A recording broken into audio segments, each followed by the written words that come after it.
This module will cover important economic aspects of nutrient management and environmental issues in agronomic systems. These principles are general and apply for most regions of the U.S. However, viewers are encouraged to review locally developed information to understand and adopt the best nutrient management practices for profitable and environmentally safe crop production. The objective of nutrient management is to apply the proper nutrients at the correct rates and place them appropriately at the right time to best supply crop needs. Addressing these factors helps increase productivity, profitability, and environmental protection. Nitrogen, phosphorus, and potassium are typically the largest fertilization expenses in crop production. Application of these nutrients is critical because it can significantly improve crop yield in many crop rotations. However, unneeded application or poor efficiency results in increased production cost and lost economic return. In addition, nitrogen and phosphorus management has environmental importance since their losses from agricultural systems have been identified as likely contributors to elevated surface or groundwater nitrate concentrations, impairment of freshwater bodies, and also hypoxia of coastal waters. Therefore, when choosing nitrogen and phosphorus application rate, timing, source, and placement, producers need to carefully consider options to achieve the most profitable economic return while minimizing impacts on the environment. Proper nitrogen management for crop production involves the integration of adequate rate, source, timing, and placement. When managing nitrogen, interactions among these four factors are perhaps more important than for any other nutrient. However, considering infield management practices, rate often has the greatest influence on leaching losses of nitrate nitrogen. Response to applied nitrogen varies by crop species.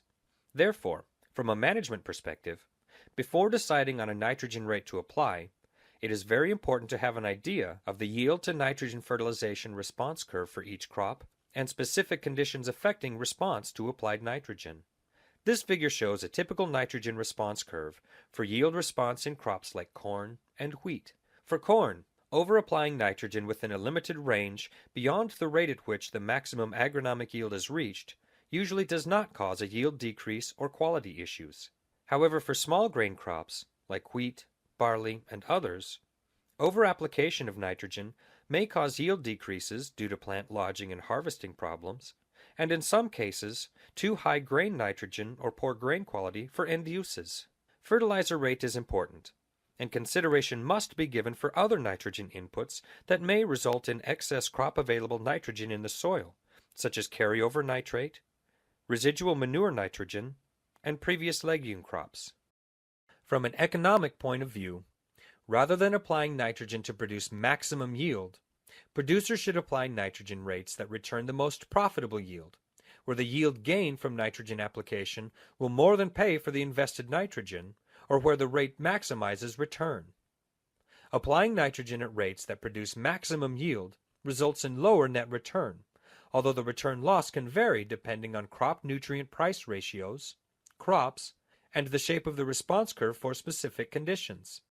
From an environmental point of view, applying nitrogen to produce maximum yield will result in greater nitrogen loss than application at the most profitable rate.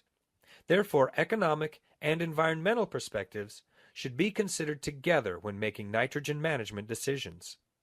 Applying more nitrogen than needed by crops to assure maximum yield is not considered an acceptable management practice. It is neither cheap production insurance nor environmentally benign to apply too high rates.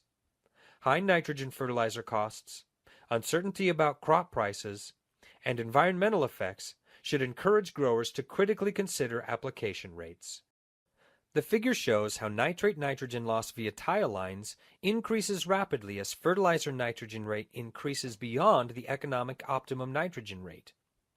This concept applies for all crops fertilized with nitrogen and most production scenarios, which highlights the importance of accurately determining the optimum nitrogen rate to maximize profitability and minimize environmental impacts within specific crops and production systems. In spite of much research, this is much easier to say than actually achieve in production fields due to the numerous and unpredictable factors that affect the optimum nitrogen rate and the crop response to applied nitrogen. Since nitrate nitrogen in subsurface drainage increases with increasing nitrogen application rate, there is potential to affect nitrate nitrogen losses through change in nitrogen rate. However, the level of change is related to the rate comparison and starting rate. In addition, success relative to water quality goals is not likely to be achieved solely through rate adjustment. If nitrogen application rates are above the economic optimum nitrogen rate, then producers may gain economically by reducing rates to those levels. They will achieve a net economic positive due to reduced nitrogen input and no associated loss in yield. However, if producers are already applying nitrogen at the economic optimum nitrogen rate, then reduction below those rates will impose an economic penalty through yield loss. Many corn producers in the U.S. Corn Belt apply nitrogen in the fall. Reduction in nitrate nitrogen concentration in tiled drainage water can be observed with use of a nitrification inhibitor or when moving from fall to spring application, considering the same application rate. Additional fertilizer application in the fall to compensate for anticipated overwinter losses increase nitrate nitrogen loss potential. Therefore, moving from fall to spring in conjunction with the rate reduction would be an even larger benefit. Side dressing nitrogen in corn can potentially increase nitrogen use efficiency and reduce losses. This can be done in different ways and with different sources of nitrogen. However, the concept of applying fertilizer after crop emergence is consistent. In small grain crops, nitrogen sufficiency during tiller initiation is very important because potential head number is determined by tillering success. However, the nitrogen requirement when stem elongation begins is only about 1/3 of the total season uptake. Thus, split nitrogen applications often produce better results due to avoidance of potential nitrogen loss conditions, such as volatilization, denitrification, and leaching. Research in general shows a reduction in nitrate nitrogen concentration in subsurface drainage water when moving from fall to spring split applied nitrogen fertilizer. In-season nitrogen applications also allow the nitrogen rate to be adjusted through either soil sampling or crop canopy sensing. Research suggests there is little if any difference in nitrate nitrogen leaching or crop yield when using different traditional sources of fertilizer or manure, provided similar plant available nitrogen application rates are used and management is appropriate for the source. Using slow or controlled release fertilizer sources may have an impact on improved crop efficiency and nitrate nitrogen leaching, similar as with side dress nitrogen, but little water quality data is available to quantify this. Besides potential impact on nitrate nitrogen leaching, some manure sources high in solids content may have a positive impact on soil organic carbon, soil structure, and surface runoff. Several infield and edge-of-field practices can add significantly to reduction in nitrate nitrogen loss from production fields. Utilizing practices in addition to traditional infield nitrogen management can further reduce nitrate nitrogen losses and environmental impact. Cover crops have the potential to reduce nitrate nitrogen leaching between cropping seasons by capturing residual nitrogen between the previous crop's maturity and the next crop's planting. However, effect on nitrate nitrogen leaching is greater in areas with potential for more fall and wintertime cover crop growth, and less in northern climates where the period for cover crop growth is more limited. Crop rotation can help reduce nitrate nitrogen losses by including perennial crops or crops that require minimal or no nitrogen fertilization. Even though this alternative may not always seem possible at a large scale, it may be an option for specific areas where nitrogen contamination of water sources is severe. In extreme cases within close proximity to sensitive areas, land may need to be taken out of crop production, retired, or converted to permanent pastures. The establishment of buffers at the edge of fields, wetlands, or bioreactors to treat tile flow water could also be complementary strategies to help reduce nitrate nitrogen loss to surface waters and help with Gulf hypoxia and local water quality concerns. Proper management of phosphorus applications is necessary for optimizing yield, profitability, and water quality. In most regions, key phosphorus management issues for crops involve knowing the optimum soil test phosphorus level, applying fertilizer to avoid deficiencies and limit losses, and achieving the optimum soil test level over time using various strategies considering fertilization rates and application frequency. Therefore, in the vast majority of fields, the phosphorus application rates being used maintain desirable soil test phosphorus values based on removal or empirical information. In practice, then, the historical phosphorus application rates and current soil test phosphorus level a farmer maintains is the most important and widespread issue for the economics of phosphorus management and water quality. The figure shows the general relationship between soil test phosphorus level and crop yield. Soil test levels are generally distributed into interpretation categories referred to as very low, low, medium or optimum, high, and very high or excessive. The critical level or range separates soil test values for which there is a high probability of large to moderate crop response to fertilization, very low and low, from values for which there are small and infrequent responses, high and very high. The critical level will vary with the test method, crop, soils, climate, and fertilizer grain to price ratio, and sometimes even with the philosophy of researchers that establish interpretations and recommendations.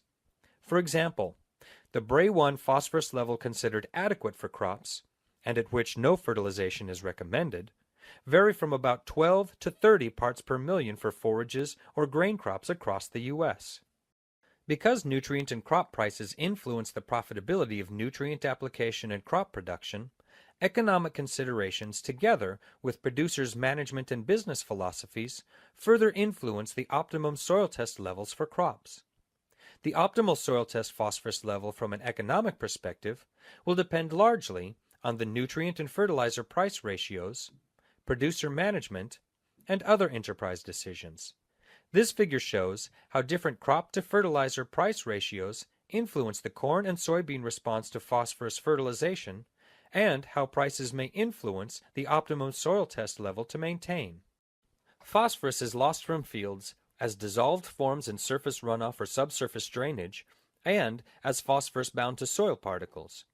Therefore, soil and water conservation practices are as important as phosphorus management practices concerning phosphorus loss from fields. This is the reason that in most states phosphorus risk assessment tools or phosphorus indices have been developed that consider multiple factors to classify fields or field areas according to risk of phosphorus loss. The phosphorus index or related risk assessment tools are being required as part of the nutrient management planning process by federal or state agencies when manure is applied or when any phosphorus source is applied within watersheds with impaired water quality. Different types of phosphorus indices have been developed regionally or by states. Phosphorus indices are a practical quantitative tool that provides reasonable estimates of phosphorus loss risk that can be used by farmers, crop consultants, and nutrient management planners. They use an integrated approach to consider soil and landscape features, as well as soil conservation and phosphorus management practices in individual fields or different areas within fields. Phosphorus source factors include soil test phosphorus, total soil phosphorus, and the rate, method, and timing of phosphorus application using commercial fertilizer, manure, and other organic sources. Phosphorus transport factors include precipitation, erosion and sediment delivery, surface runoff, distance from the field to the nearest stream, a variety of soil conservation practices, and subsurface drainage. Interpretation of soil test phosphorus values for water quality issues may be different than for crop production. Soil test levels higher than adequate for crops may significantly increase the risk of phosphorus loss and water quality impairment. As soil test values increase over optimal levels, which are generally between 30 to 50 parts per million for Bray 1 or Mehlich 3 tests at a 6 to 8 inch sampling depth, the risk of phosphorus loss increased. The economics of crop production and environmental concerns should discourage management strategies that increase soil test phosphorus levels to much higher than optimum levels for crops. In general, Phosphorus application timing does not have a significant effect on crop yield where the soil properties do not result in extensive conversion of applied phosphorus to crop unavailable forms. This means that in most soils of the U.S., phosphorus application can be made at varying times before planting of crops. However, the time of phosphorus application during the year and also the time between the application and a runoff event can significantly influence phosphorus loss with surface runoff. Therefore, the risk of phosphorus runoff can be substantially reduced by applying phosphorus when runoff events are unlikely for 1 to 3 weeks after phosphorus application. The probability of runoff phosphorus loss in the Midwest is typically greatest in late winter and spring due to increased frequency and intensity of rainfall for already wet soils, and in northern areas also due to snowmelt runoff events. Research has shown reduced runoff phosphorus losses with manure compared to fertilizer, especially when runoff events occur shortly after application. Typically, manure phosphorus is less soluble in water than fertilizer phosphorus due to organic phosphorus fractions, resulting in less dissolved phosphorus if runoff is occurring immediately after surface application. Also, some manure types can result in reduced erosion and surface runoff due to increased water infiltration when manure contains considerable bedding. Research has shown little to no differential response to phosphorus placement methods for most crops in soils with low phosphorus fixing capacity and where initial soil test phosphorus levels are not very deficient. In severe phosphorus deficient conditions, high clay soils, and high fixing soils, such as those with high content of aluminum and iron oxides or reactive calcium carbonate, phosphorus banding is generally recommended over broadcast application to increase plant availability of applied phosphorus and to obtain higher phosphorus use efficiency and economic return. From a water quality perspective, phosphorus banding or injection always reduces particulate or dissolved phosphorus loss resulting from surface runoff compared to broadcasting, unless the application process significantly increases soil erosion. Broadcast application of phosphorus increases soil phosphorus levels at the soil surface within the soil runoff water mixing zone. Precipitation, slope, infiltration rate, surface residue cover, application rate, distance to stream, and many other factors influence the benefit of incorporating phosphorus for reducing phosphorus loss with runoff. Dissolved phosphorus in runoff is generally higher with surface application if a runoff event occurs shortly after application. The risk decreases as the time between application and a runoff event increases. The risk is further reduced when low-intensity, low-runoff rainfall occurs before a runoff event. Dense within-field soil sampling has shown very large spatial variability of soil test phosphorus. Precision agriculture technologies available to producers or custom applicators facilitate application of fertilizer and manure at rates adequate for different parts of a field. Research has shown that grid or zone soil sampling methods, combined with variable rate application based on soil test phosphorus, may not increase crop yield compared with traditional methods, but always reduces spatial variability by minimizing phosphorus application to high testing areas within fields.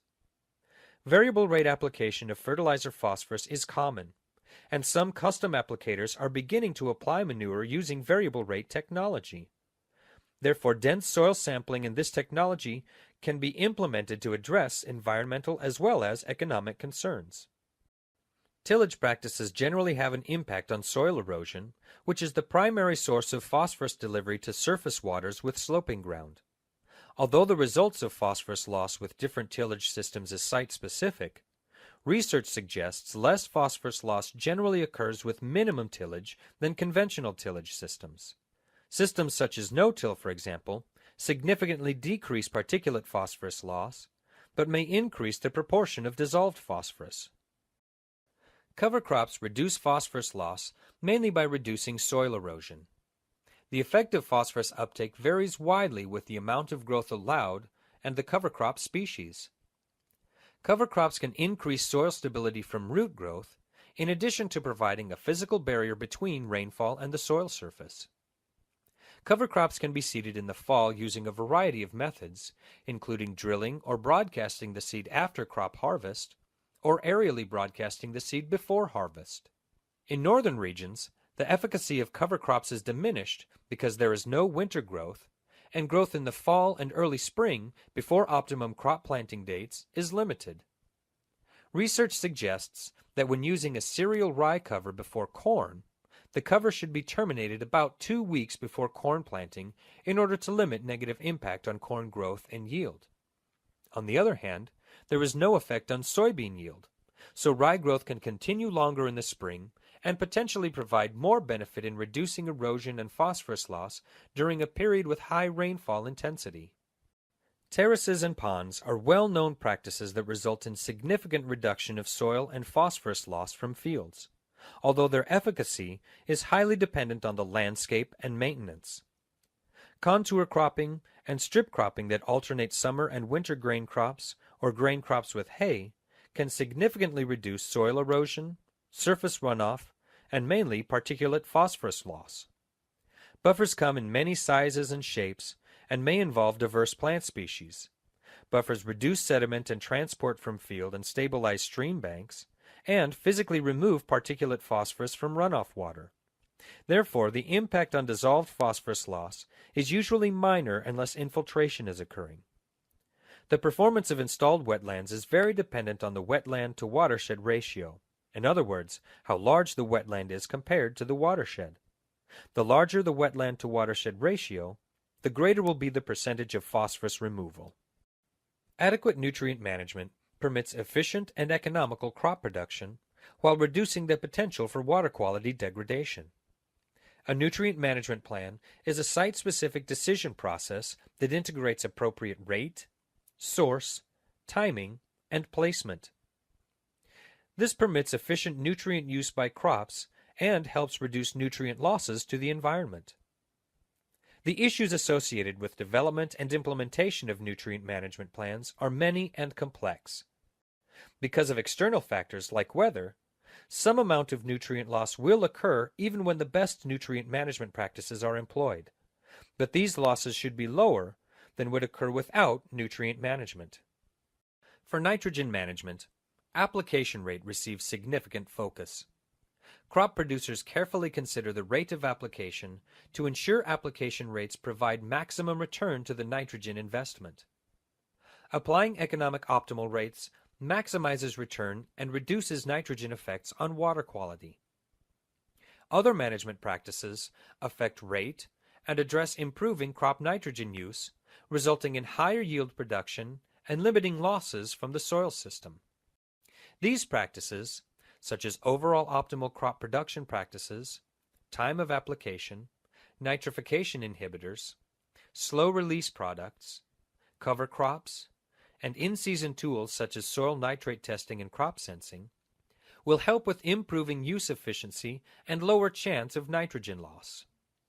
Phosphorus management is somewhat simpler than for nitrogen in humid regions due to differences in the type of chemical transformations, no gaseous phase or volatilization risk, and less influence of environmental factors on processes that control crop available forms and losses.